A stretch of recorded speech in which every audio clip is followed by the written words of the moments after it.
में कई इलाकों में एयर अलर्ट जारी कर दिया गया है। ये इस वक्त की बड़ी अपडेट आपको बता रहे हैं। इजराइल में एक बार फिर से खतरे के सायरन सुनाई देने लगे हैं। ध्यान से सुनिए जरा इस ऑडियो को।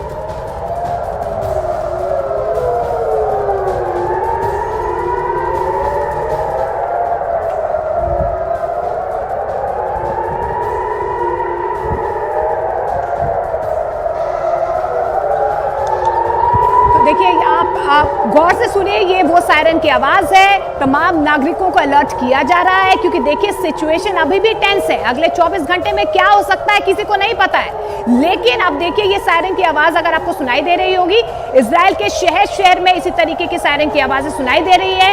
कई इलाकों में एयर अलर्ट जारी किया गया है क्योंकि देखिए कल जिस तरीके से रॉकेट दागे गए थे, एक नहीं दो नहीं 7000 रॉकेट, उसके बाद देर शाम आधे घंटे के लिए 100 रॉकेट्स और दागे गए। तो ऐसे में आप देखिए सिचुएशन बहुत ज्यादा टेंस होती नजर आ रही है। आप लोगों को भी देख पा रहे हैं सड़कों पे किस तरीके से वो घरों के अंदर जा रहे हैं।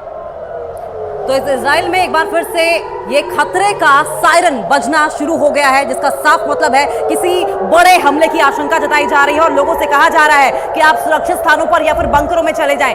ऐसे ही सायरन कल भी सुनाई दिए थे, जबकि हमास की ओर से एक के बाद एक कई ताबड़तोड़ रॉकेट दागे गए थे और लोगों में अफरा तफरी मच गई थी। कई बिल्डिंग्स को निशाना बनाया गया था, जिसमें लगभग 350 लोगों की मौत हुई थी और कई घायल हुए थे। और ऐसे में इन सायरन्स का दोबारा बजना जाहिर तौर पर इजराइल वासियों के लिए खतरे की घंटी है। न जाने कब क्या हो जाए किसी को कुछ मालूम नहीं। और क्योंकि बेंजामिन नेतन्याहू की ओर से साफ तौर पर कह दिया गया है युद्ध लंबा होगा, तो जाहिर है हमास में इस वक्त चिढ़ है और ये चिढ़ हमले का रूप ले सकती है।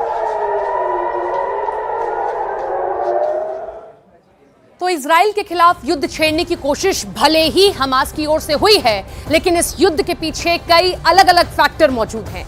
ईरान इनमें एक सबसे बड़ा फैक्टर है। सऊदी अरब के साथ इजराइल की बढ़ती नजदीकियों ने ईरान को परेशान कर रखा है।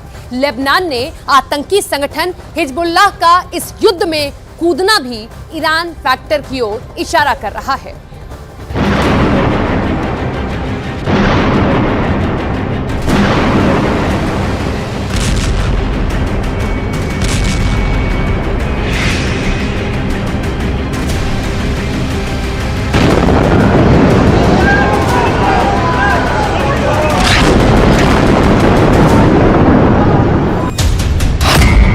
इजरायल पर हमले का ईरान फैक्टर।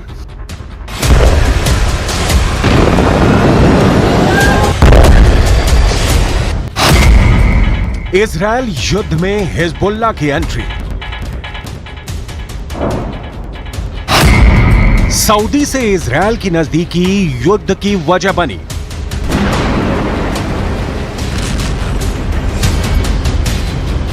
इजरायल से हमास की दुश्मनी पुरानी है। इजरायल हमास का दुश्मन नंबर 1 है, लेकिन गाहे बगाहे छिटपुट हमलों से ज्यादा हमास पिछले कई सालों से इजरायल का कुछ खास बिगाड़ नहीं पाया। हमास ने जब जब सिर उठाया, इजरायल ने उसे कुचल दिया। तो फिर सवाल उठता है कि अचानक ऐसा क्या हुआ? एकाएक हमास को इतनी ताकत कहां से मिल गई कि वो अपनी गाजा पट्टी की सीमाओं को लांघकर इजरायल के अंदर घुस गया और इजरायल के घर में घुसकर हमले की हिमाकत कर बैठा? इस सवाल के जवाब के तौर पर कई फैक्टर एक साथ काम कर रहे हैं।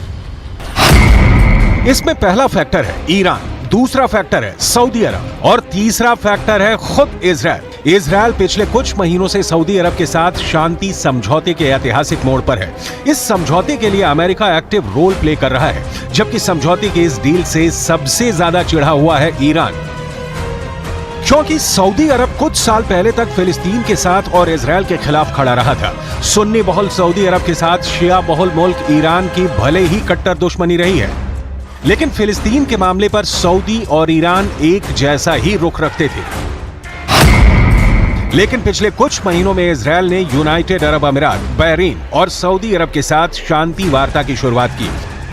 इजरायल के साथ 3 बड़े इस्लामिक देशों की शांति वार्ता से ईरान, हमास और लेबनान का आतंकी संगठन हिजबुल्लाह बुरी तरह से भड़का हुआ है, क्योंकि इन सबको लग रहा है कि अगर इजरायल मुस्लिम देशों के बीच समझौते में कामयाब हो गया तो पश्चिम एशिया में इजरायल का दबदबा और बढ़ जाएगा। इजरायल पर हमास के हमले के बाद हिजबुल्लाह ने बयान जारी कर कहा, हम स्थिति पर करीब से नजर बनाए हुए हैं, हम हमास के नेतृत्व के साथ संपर्क में हैं, हम फिलिस्तीनी लड़ाकों को इस ऑपरेशन के लिए बधाई देते हैं। और इस बयान के कुछ ही घंटों बाद लेबनान की ओर से भी इजराइल पर हमले शुरू हो गए। तो ईरान की पुरानी पॉलिसी है, ईरान हमेशा से हमास को सपोर्ट करता रहा है हर तरह की, और वो इजराइल के बेसिक एग्जिस्टेंस ही को नहीं मानता, वो इजराइल को रिकॉग्नाइज भी नहीं करता, वैसी स्टेट है। और वो उसका मानना तो यहाँ तक उन्हीं ने कहा है कि इजराइल एक कैंसर की तरह है मिडिल ईस्ट में, और वो अमेरिकन इजरायली जो पॉलिसी उस पूरी क्षेत्र की है, वही नहीं बल्कि उस पूरे क्षेत्र में उसके भी वो खिलाफ है। मैप के जरिए समझिए कि इस वक्त इजराइल में कैसे हालात बने हुए हैं। अब तक गाजा पट्टी की ओर से हमास इजराइल पर हमले कर रहा था, लेकिन अब उत्तरी इजराइल की सीमा से लगे लेबनान की ओर से भी हमले शुरू हो गए हैं। यानी इजराइल पर इस वक्त 2 फ्रंट वॉर की स्थिति बन गई है। इजराइल युद्ध में अगले 24 घंटे बेहद अहम है, क्योंकि अगले 24 घंटे में या तो युद्ध की पिक्चर और बड़ी होगी, या फिर इजराइल इस युद्ध को अपने अंजाम तक पहुंचाने के लिए बड़ा लॉन्च कर सकता है।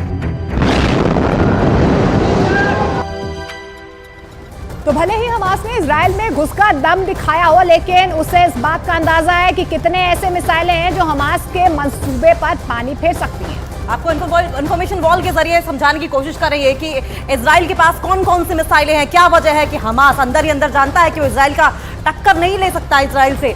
जेरिको 3 मिसाइल है, इसकी रेंज है 5600 किलोमीटर, यानी कि अगर इजराइल ने ये हमास पर दाग दी तो नेस्तनाबूद हो जाएगा उसका एक एक मिलिटेंट।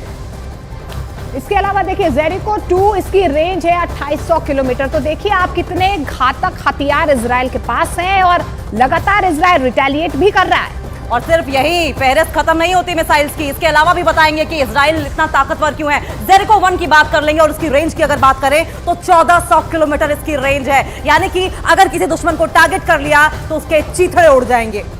इसके अलावा देखिए ग्रेब्रियल रेंज इसकी 400 किलोमीटर है। तो गैब्रियल ये एक और ऐसा रॉकेट है जो अगर हमास पर दाग दिया गया इजराइल की तरफ से, तो देखिए हमास के क्या हालात हो सकते हैं, क्योंकि पहले ही ये कह चुका है इजराइल की क्रूर जो है वॉर वो हमास ने शुरू कर दिया है, अब हम पीछे हटने वाले नहीं है। यानी कि गाजा पट्टी हो या फिर बगल में लेबनान पैलेस्टाइन हो, हर जगह टारगेट साध कर तबाही मचाई जा सकती है। दिलाई इलाह रेंज 300 किलोमीटर, यानी कि 5500 किलोमीटर से 300 किलोमीटर तक की पावरफुल मिसाइलें हैं इनके पास। इसके अलावा देखिए लोरा, ये अगली है मिसाइल लोरा जिसकी रेंज 280 किलोमीटर है। यानी कि आप देख रहे हैं कि किस तरीके से मजबूती से इजराइल जो है वो हमास के चीथड़े उड़ा सकता है, क्योंकि इस तरीके की रेंज की मिसाइल्स इजराइल के पास है। और अगली मिसाइल की अगर हम बात करें तो हार्पून है, जिसकी रेंज है 240 किलोमीटर, यानी कि कम दूरी से लेके मैक्सिमम डिस्टेंस तक की मिसाइल टारगेट करने में सक्षम है, और इसीलिए इजराइल मजबूत स्थिति में है। देखिए इसके अलावा डर्बी जिसकी रेंज 140 किलोमीटर है। तो देखिए जिस तरीके से 5000 से लेकर 140 किलोमीटर इस तरीके की रेंज की मिसाइल्स इजराइल के पास है, तो आप देखिए कि कितना बड़ा